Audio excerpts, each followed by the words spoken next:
ஐயா சம்பந்தன் அவர்களை எங்களுடைய கட்சியினுடைய ஸ்தாப தலைவர் தந்தை செல்வா அவர்கள் பல தடவைகளிலே அரசியலிலே ஈடுபடுமாறு அழைத்த பொழுதும் அவர் பல சந்தர்ப்பத்திலே அதை நிராகரித்திருந்தார். அவர் முழுநேர அரசியலில் ஈடுபடுவதற்கு முன்பாக அவர் ஒரு சட்டத்தரணியாக இருந்தவர்.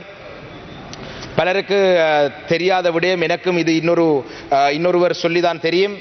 அவர் அரசியலுக்கு வரும் பொழுது அவர் முழுநேரமாக தமிழ் மக்களுடைய எதிர்காலத்துக்காக தன்னை அர்ப்பணிக்க வேண்டும் என்றதுக்காக ஒரு சிறந்த சட்டத்தரணியாக இருந்து அந்த சட்ட தொழிலை முழுமையாக விட்டு முழுநேர அரசியலுக்கு வந்தொருவர். அவரிடம் ஒருவர் பேசிய பொழுது, நீங்கள் சட்டத்துறையில் அவரிடம் என்னிடம் இந்த விடயத்தை சொன்னவர் நான் மறந்துவிட்டேன், ஆனால் அந்த சொன்ன விடயம் என்னுடைய மனதிலே ஆழமாக பதிந்தது.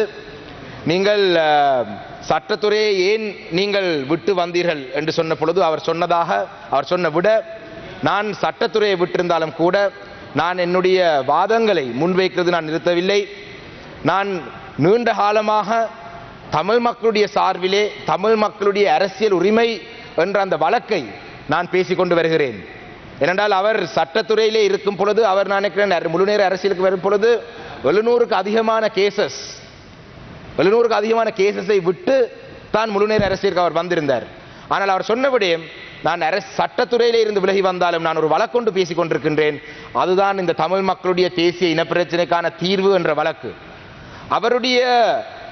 அவருடைய காலப்பகுதியிலே அவர் பல தலைவர்களுடன் இணைந்து செயல்பட்டார். எங்களை போல இளைஞர்களுக்கு இல்லாத இன்று என்னுடைய வயதை சேர்ந்தவர்களுக்கு சம்பந்தன் ஐயாவை தான் தெரியும், அதாவது ஒரு மூத்த அரசியல்வாதியை தான் தெரியும். ஆனால் அவருடைய இளம் வயதிலே அவர் தமிழ் மக்களுக்காக பல போராட்டங்களில் ஈடுபட்டவர். அவர் என்னை சந்திக்கும் பொழுது, எந்த சந்தர்ப்பத்தில் என்னை சந்தித்தாலும் அவர் மறக்காமல் ஒரு விடயத்தை சொல்லுவார். என்னுடைய பார்ட்னர் சீமு ராசமாணிக்கம் ஐயாவும் அவரும் பனாகுடை சிறைச்சாலையிலே தாங்கள் ஒன்றாக இருந்ததாக, அரசுக்கு எதிரான போராட்டங்களை முன்னெடுத்து சிறையிலே அவர் இருந்ததாகவும், என்னுடைய பார்ட்னருடன் தான் ஒன்றாக சிறையிலே இருந்ததாக அந்த விடயத்தை அவர் அடிக்கடி சொல்லுவார். அவர் பாராளுமன்ற உறுப்பினராக தெரிவு செய்யப்பட முன்பாக பல போராட்டங்களில் ஈடுபட்டவர் தமிழ் இனத்துக்காக. அவருடைய அந்த ஆளுமை, அவருக்கு தெரிந்த தகவல், தொழில்நுட்பம் இந்த அளவு வளர்ந்திருக்கின்றது, நாங்கள் இன்டர்நெட்டை பாவித்தாலும் கூட எங்களை விட அதிகமான தகவல் அவர் வைத்திருப்பார். அவர் புள்ளி விவரங்களை மிக அழகாக சொல்லுவார். அவர் இந்த நாட்டிலே கிழக்கு மாகாணத்திலே பெரும்பான்மை சமூகத்துடைய வீதம் எவ்வளவு தூரம் அதிகரித்திருக்கின்றதை, எத்தனை வீதத்திலே அதிகரித்திருக்கின்றதை இன்டர்நெட்டை பாவிக்காம சொல்லக்கூடிய ஒரு நபர். அந்த அளவுக்கு தகவல் வைத்திருந்த ஒரு பெரும் தலைவர் தான் ஐயா சம்பந்தன் அவர்கள்.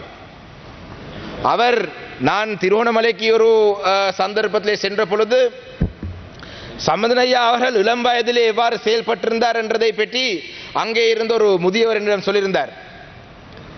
அவரிடம் சொன்ன விடயம், தம்பி நீங்கள் பொத்துயில் தொடக்கம் பொலிகண்டி போராட்டம் எல்லாம் நடத்துறீங்க, ஆனால் சம்பந்தன் ஐயா அவர்கள் 60ஆம் ஆண்டுகளிலே ஒரு வீதி ஒன்று மூடப்பட்டதாகவும், அந்த வீதியை இராணுவத்தினர் மூடியதாகவும், அந்த வீதியை திறக்குமாறு பல போராட்டங்களை முன்னெடுத்து இராணுவம் அந்த வீதியை திறந்து விடுவதற்கு அனுமதிக்காத பொழுது, ஒரு பாராளுமன்ற உறுப்பினராக இல்லாமல் ஒரு இளம் சட்டத்தரணியாக நடு வீதியிலே ஒரு கதிரையை வைத்து அந்த இராணுவத்தினுடைய வாகனங்களை தன்னை கடந்து செல்வதாக இருந்தால் தன்னை தாண்டி தனக்கு மேலாக தான் போக வேண்டும் என்று நின்றதுக்கு பிறகு அந்த வீதியை மீண்டும் பொதுமக்கள் பாவனைக்கு திறக்கப்பட்டதாக அங்கே இருந்த ஒரு முதியவர் சொன்னார். அவரிடம் சொன்னார், அவருடைய துணிச்சல்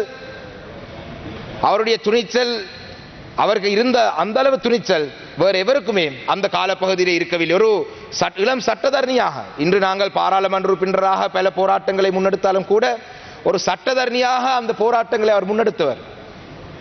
அந்த அளவுக்கு ஒரு ஆளுமை மிக்க ஒரு தலைவர். அதிலே மிக முக்கியமாக இன்னொரு விடயத்தை சொல்ல வேண்டும், இதான் மிக பிரதானமான விடயம்.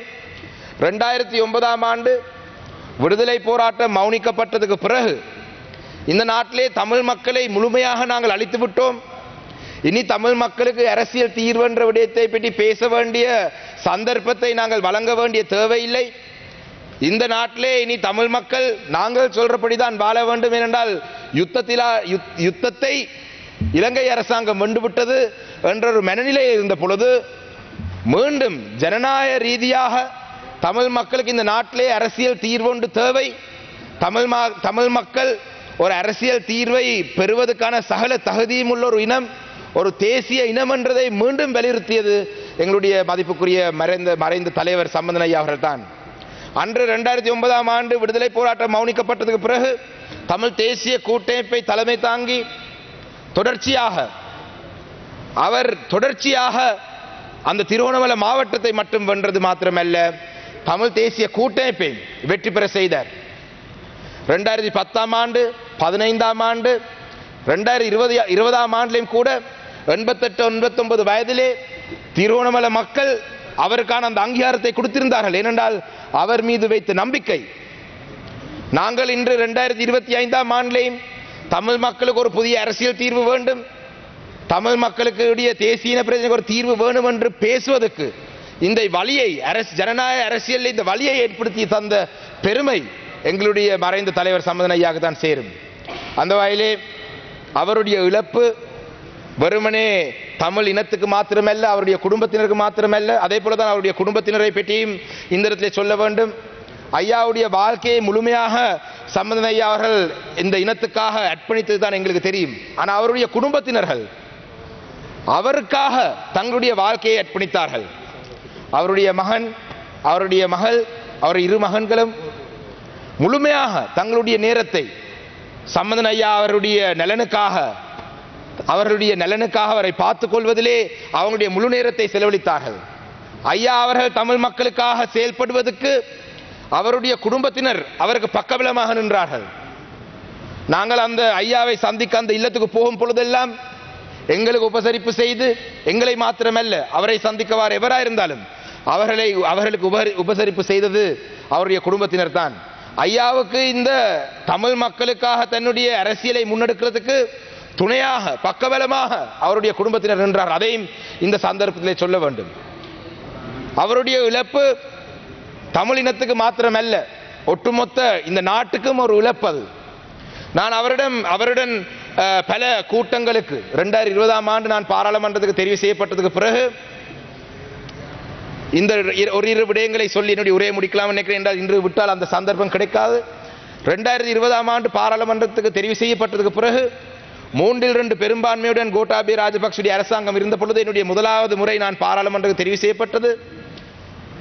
அந்த அரசாங்கத்துக்கு எதிராகவும் நாங்கள் அச்சப்படாமல் எங்களுடைய கோரிக்கைகள் முன்வைக்கலாம் என்று அந்த 89 வயதிலே 88 வயதிலே அவர் எங்களுக்கு காட்டிருந்தார்.